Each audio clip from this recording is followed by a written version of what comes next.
Hello students, देखिए देखते हैं अपने नेक्स्ट इंपॉर्टेंट छोटे से डेरिवेशन को, जो कि है मोशनल इलेक्ट्रोमोटिव फोर्स, जिसको हम शॉर्ट में मोशनल ईएमएफ बोल देते हैं।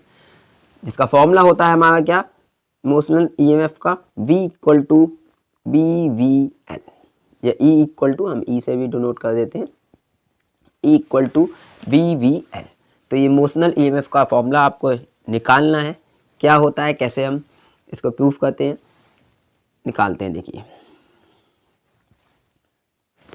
यहाँ से देखिए, अगर हम बात करें, सपोज हमने मान ली कोई रेक्टेंगुलर फ्रेम हमने कंसीडर कर लिया MSRN।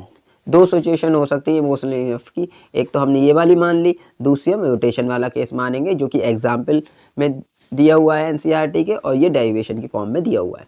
तो सपोज हमने मान लिया MSRN, कोई रेक्टेंगुलर फ्रेम हमने कंसीडर कर लिया, उसके ऊपर सपोज हमने मान लिया कोई PQ कंडक्टर है, जिसको हम स्लाइड कर सकते हैं इसके ऊपर इधर उधर। क्लियर।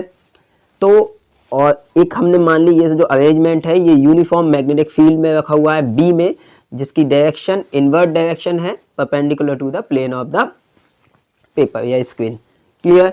तो यहाँ ये जो हमें क्रॉस साइन से दिखाई गई है हमारी मैग्नेटिक फील्ड है, जिसको हमने बी कंसीडर कर लिया, और इसके ऊपर हम कोई कंडक्टर रखा है फ्रेम के ऊपर, जिसको हम स्लाइड कर सकते हैं। सपोज हम मान लेते हैं इस कंडक्टर को हम इस डायरेक्शन में, लेफ्ट डायरेक्शन में, आप राइट में भी कर सकते हैं, किसी भी डायरेक्शन में कर सकते हैं हम। तो लेफ्ट डायरेक्शन में हम यूनिफॉर्म स्पीड से इसको स्लाइड करते हैं। क्लियर, इस डायरेक्शन में। तो देखिए जब आप ऐसा करेंगे तो इससे जब ये आप स्लाइड करेंगे इसके ऊपर, तो ये जो एरिया है PQRS ये चेंज होगा। इस एरिया के चेंज होने की वजह से फ्लक्स चेंज होगा। फ्लक्स चेंज होने की वजह से हम जानते हैं अकॉर्डिंग टू फैराडे लॉ, जब भी फ्लक्स चेंज होता है किसी कॉइल से, तो उसमें ईएमएफ इंड्यूस हो जाता है। तो जिसकी वजह से इस जो ये PQ है, एक बैटरी की तरह वर्क करने लगेगा, मतलब इसमें ईएमएफ इंड्यूस हो जाएगा। और ईएमएफ इंड्यूस होने की वजह से, अब ये कंडक्टिंग है फ्रेम, तो इसमें से करंट फ्लो करने लगेगी। ये इस तरीके से डायरेक्शन जो दिखाई है एरो से, इसको हम बोलेंगे इंड्यूस ईएमएफ, इंड्यूस करंट। ठीक है।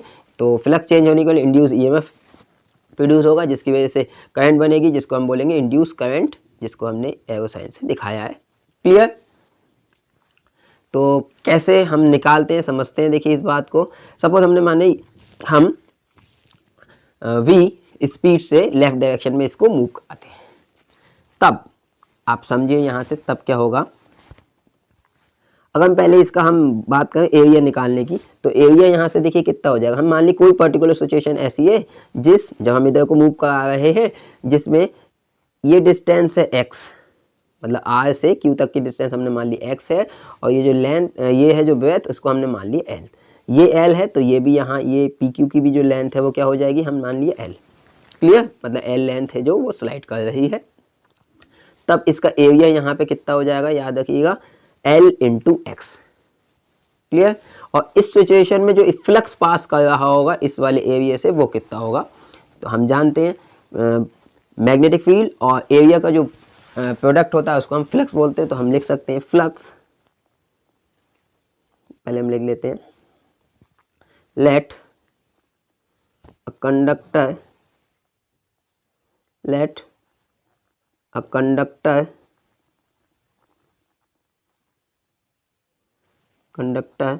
is moved over a rectangular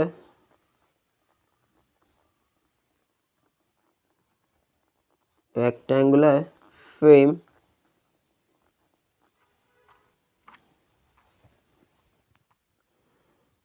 MSRN as shown at particular position, at particular time या particular position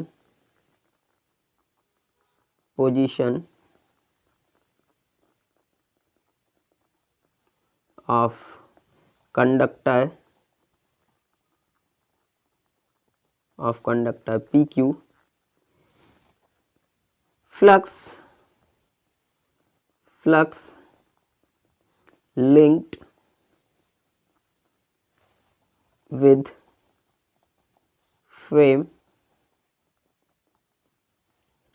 PQRS area P Q R S, area से लिख दे flux link with area P Q R S, क्या होगा देखिए यहाँ से flux हो जाएगा, फाई से डिनोट करते हैं, फाई इज इक्वल टू होता है फॉर्मूला प्रोडक्ट ऑफ एरिया और मैग्नेटिक फील्ड, या बी डॉट ए बी होता है, यहाँ से बी डॉट ए बी आप लिख सकते हैं। फिर हम दोनों एरिया वेक्टर भी हम उसी डायरेक्शन में मान ले रहे हैं जिस डायरेक्शन में हमारी कितनी है मैग्नेटिक फील्ड है, तो वी ए कॉस जीरो, यहाँ जीरो हो जाएगा तो वी ए भी हम लिख सकते हैं। क्लियर, वी ए यहाँ से हो गया, तो यहाँ से फाई इक्वल टू हमारा क्या हो जाएगा बी, बी की बात करें तो हमने वी ही माना है, और एरिया की बात करें तो यहाँ से देखिए कितना एल इंटू एक्स, यहाँ से एरिया कितना हो जाएगा इस पी क्यू आर एस का एरिया कितना हो जाएगा एल इंटू एक्स, तो यहाँ लिख सकते हैं एल इंटू एक्स, तो ये हमारा फ्लक्स हो गया। अब अकॉर्डिंग टू फैराडे लॉ हम जानते हैं जब भी फ्लक्स चेंज हो गया, यहाँ देखिए जब हम इसको मूव करा रहे हैं तो हमने पर्टिकुलर पोजीशन पर माना है, ये एक्स क्या होगा चेंज होगा, एक्स कंटिन्यूसली क्या होगा चेंज होगा, कम होता चला जाएगा। ठीक है, तो हम यहाँ से लिख सकते हैं अकॉर्डिंग टू फैराडे लॉ, हम we know that according to Faraday law induce EMF, जो इंड्यूस्ड ईएमएफ होता है क्या होता है देखिए E इक्वल टू माइनस का D phi by D T, और डी फाई क्या होता है मैग्नेटिक फ्लक्स, जैसे जो कि हमने यहाँ दिखाया है। ठीक है, लिंक विद कॉइल, तो यहाँ से देखिए जब मैग्नेटिक फ्लक्स हमको पता है माइनस का डी बाई डी टी, हम ऐसे एज इट इज लिख सकते हैं, और यहाँ फाई वी की वैल्यू क्या है वी एल एक्स, तो यहाँ पुट कर देते हैं वी एल एक्स, तो यहाँ से देखिए हम इसको ऐसे लिख सकते हैं E इक्वल टू, देखिए मैग्नेटिक फील्ड बी हम ले लेते हैं बाहर कांस्टेंट, एल लेंथ कांस्टेंट ले लेते हैं, यहाँ पे देखिए क्या चीज़ चेंज हो रही कंटिन्यूसली, एक्स, एक्स क्या हुआ है चेंज हो रहा है क्योंकि ये इधर आ रहा है, तो एक्स देखिए अभी यहाँ पे था फिर ये इधर आएगा तो यहाँ चेंज हो जाएगा, तो यहाँ हम देखिए इसको ऐसे ले सकते हैं, ये वेरिएबल है माइनस का D X by D T. अब यहाँ देखिए कंटिन्यूसली एक्स कम हो रहा है, इस वजह से हम निगेटिव इसको मान सकते हैं, तो D X by D T को हम लिख सकते हैं स्पीड या फिर वेलोसिटी, तो D X by D T क्या है वेलोसिटी है, अपोजिट डायरेक्शन में जा रही है मतलब इस डायरेक्शन में, तो हम नेगेटिव मान ले रहे हैं, तो माइनस का D X by D T को हम क्या लिख सकते हैं वी लिख सकते हैं, तो यहाँ से E इक्वल टू हमारा कितना हो जाए वी एल, और इसको हम क्या लिख सकते हैं V, here V equal to हमने क्या माना है माइनस का D X by D T, तो याद रखिए माइनस का D X by D T rate of change of displacement with time is known as velocity, तो ये वेलोसिटी है D X by D T, तो यहाँ से देखिए वी वी एल, या फिर इसकी फॉर्म में लिख दीजिए वी वी एल, तो ये हमारा मैक्सिमम ईएमएफ इंड्यूस होता है, जो उसको हम बोलते हैं मोशनल ईएमएफ, क्योंकि मोशन की वजह से प्रोड्यूस हुआ है। साइन थीटा भी आ जाता है यहाँ पे जब किसी एंगल पे आप कराते हैं। ठीक है, मैग्नेटिक फील्ड से मतलब कुछ एंगल होना चाहिए, अभी लेंथ का जो मैग्नेटिक फील्ड से एंगल है वो 90 है, तो मैक्सिमम टॉर्क प्रोड्यूस हो रहा है, बाकी इसमें साइन थीटा आ जाता है, तो हमसे यही कराता है मोशनल ईएमएफ, तो ये हो जाएगा phi is equal to V V L. साथ में दूसरा केस हम केस सेकेंड हम कंसीडर करें, अगर केस सेकेंड, तो बोर्ड के पॉइंट ऑफ व्यू से इतना ही सही है वी वी एल तक। ठीक है, तो यहाँ से देखिए अगर हम सपोज दूसरा केस हम माने, इस केस में हम देखिए यहाँ तो हमने इस तरीके से चलाया कंडक्टर को, अगर हम कंडक्टर किसी यूनिफॉर्म मैग्नेटिक फील्ड जैसे यहाँ बी दिखाई गई है, इसको हम रोटेट कराते हैं कंडक्टर से, मान लिया हमने कंडक्टर की लेंथ वहाँ एल मानी थी, यहाँ मान लिया हमने आर। ठीक है, एक पॉइंट पे पाइवेटेड मतलब फिक्स है, और दूसरा किसी सर्कुलर मेटेलिक रिंग है, कैसा है सर्कुलर मेटेलिक रिंग, उसके ऊपर आपने स्लाइड कराया इसको इस तरीके से गोल गोल घुमाया, तब इसमें ईएमएफ कितना इंड्यूस हो जाएगा इस कंडक्टर में, वो हमको फाइंड आउट करना है। ठीक है, तो इंड्यूस ईएमएफ साथ में आप याद और रखिएगा। चलिए हम निकालते हैं, कभी कभी आपसे देखिए ईएमएफ हमको पता है, आपसे क्या कहते हैं पावर भी पूछ लेता है, इसमें इस वाले केस में आपसे क्या पूछ लेता है पावर पूछ लेता है, करंट पूछ लेता है, चलिए वो भी निकाल ही देते हैं।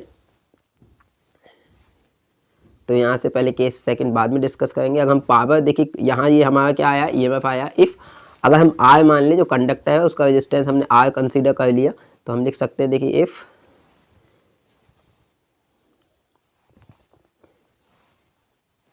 if R V the resistance of conductor, then induced current आपसे करंट अगर पूछ ले तो I इजिकल टू क्या होता है, देखिए V अपॉन R, यहाँ पे V की जगह E माना है हमने EMF, तो E अपॉन R हो जाएगा। तो यहाँ से I इक्वल टू हमारा फॉर्मूला आ जाएगा VVL अपॉन R। ये बात आपको याद रखनी है, ठीक है। पावर आपसे पूछ लेता है कभी कभी, तो पावर का फॉर्मूला देखिए क्या हो जाएगा। पावर हम जानते हैं P इक्वल टू हमारा क्या होता है V स्क्वायर, वोल्टेज नहीं, यहाँ पे होता है क्या वेलोसिटी नहीं, याद रखिएगा कैपिटल V बनाना है हमें, V स्क्वायर अपॉन R।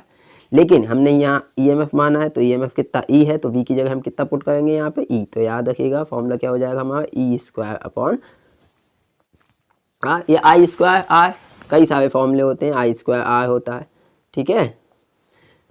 तो ये सब फॉर्मूले हैं। तो यहाँ से देखिए E हमें पता है क्या VVL और R यही है रेजिस्टेंस, तो यहाँ पावर का फॉर्मूला हम लिख सकते हैं कितना P equal to V square into L square. याद रखिए यहाँ पे जो V है वो वेलोसिटी है कंडक्टर की अपॉन R। तो ये पावर हो गई, इंड्यूस्ड पावर का फॉर्मूला ये हो गया। तो आपसे चाहे करंट पूछे इंड्यूस्ड, चाहे पावर पूछे, चाहे EMF पूछे, तो आप निकाल सकते हैं। अब दूसरा केस कंसीडर करते हैं, जैसे मैंने आपको बताया था।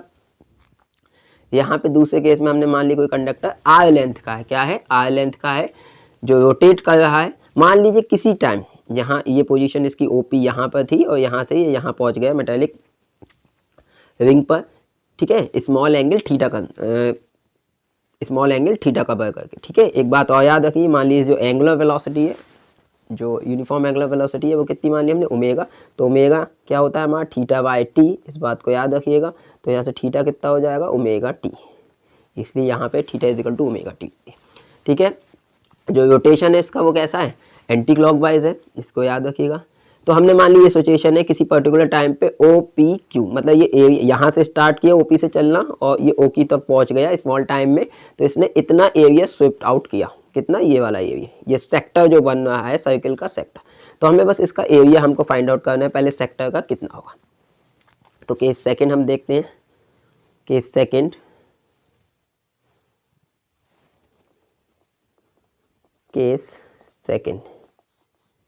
if a conductor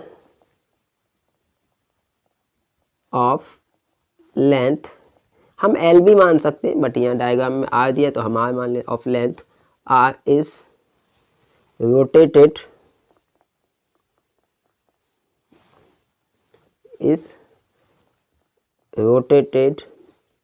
on metallic ring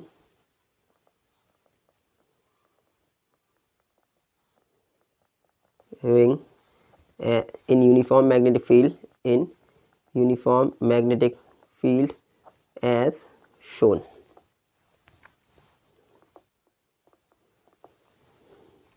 Then area swept out, particular time पे हमने मान लिया, किसी पर्टिकुलर स्मॉल टाइम में एरिया हमने मान लिया OPQ स्वेप्ट करता है, तो इसको हम लिखते हैं देख area of the sector then at particular small time delta t time, या t माना है यहाँ पे small time t, area of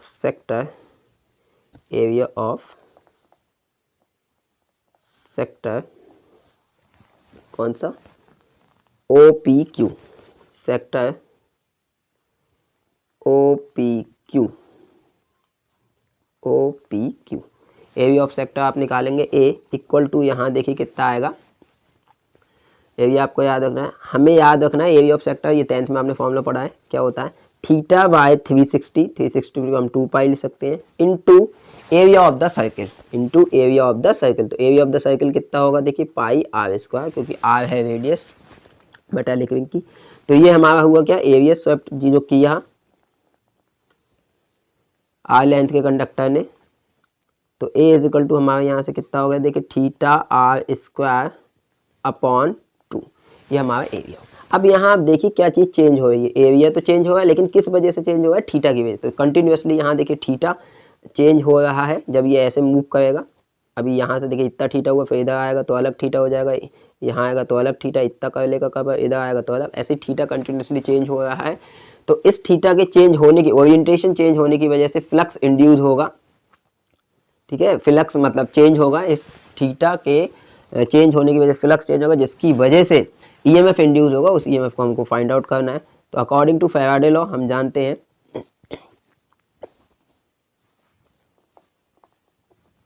according to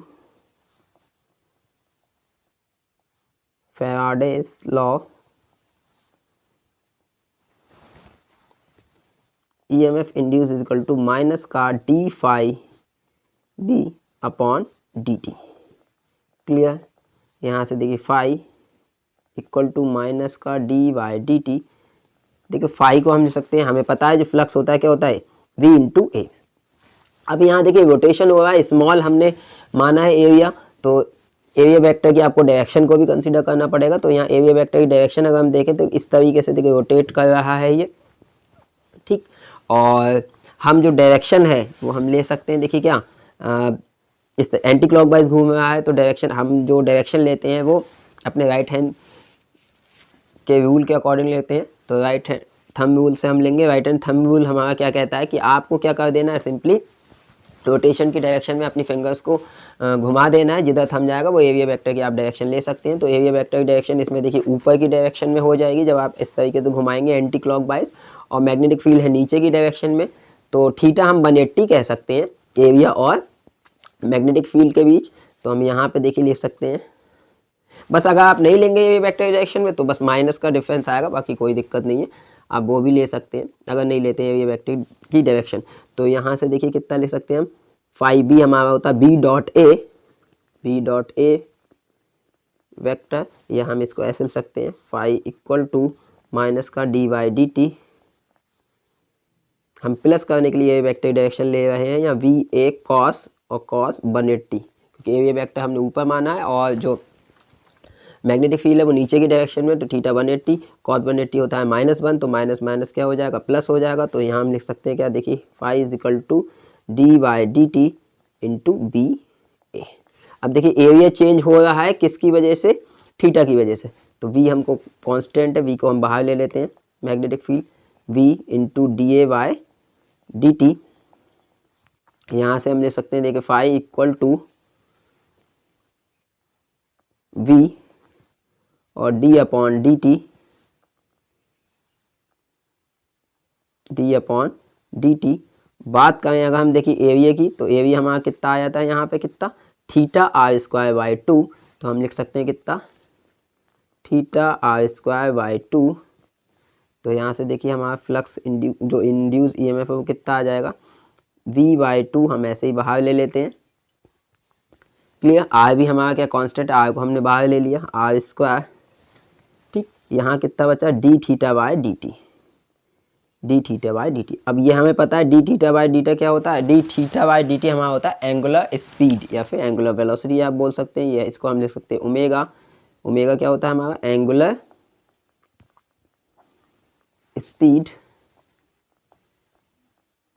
तो एंगुलर स्पीड लिख सकते हैं इसको। तो हम इंड्यूस ईएमएफ लिख सकते हैं E equal to B R square omega upon 2। तो ये फॉर्मूला आपको याद रखना है, V R square omega upon 2 होता है जब रोटेशन होता है। क्लियर। आर उसकी लेंथ होती है, ठीक है, कंडक्टर की, बी मैग्नेटिक फील्ड है, ओमेगा एंगुलर स्पीड और 2 तो है कांस्टेंट। क्लियर। ऐसे ही आप अगर निकालना चाहें आई करंट को, तो आई इज इक्वल टू, करंट के केस में हमारा क्या हो जाएगा, करंट अगर हम रेजिस्टेंस आर मान लें, करंट हमारी कितनी हो जाए, I is equal to V E upon R होता है। आर हमने मान लिया रेजिस्टेंस है किसका, कंडक्टर का। तो यहाँ से हमारा हो जाएगा कितना, V R square omega upon 2r। तो ये फॉर्मूला हो जाएगा। पावर की अगर हम बात करते हैं यहाँ पे, तो पावर P इक्वल टू इसका स्क्वायर, मतलब E का square E square upon R होता है। तो पावर की फॉर्म में हम लिख सकते हैं क्या, ई स्क्वायर अपॉन आर। तो ई स्क्वायर, इसका स्क्वायर कर दीजिए सब जगह, V square R to the power 4 omega square upon 4 और आर। तो ये हमारी पावर इंड्यूस हो जाएगी। ये आपसे पूछता नहीं है वैसे पावर, केवल यहाँ तक पूछा हुआ है, लेकिन इन केस क्या पता पूछ ले, तो इसलिए मैंने कहा दिया। So thank you so much for watching the video. इसको कर लीजिएगा, दोनों केस मैंने कहा दिया, एक एग्जाम्पल है और एक आपका डेरिवेशन है छोटा सा।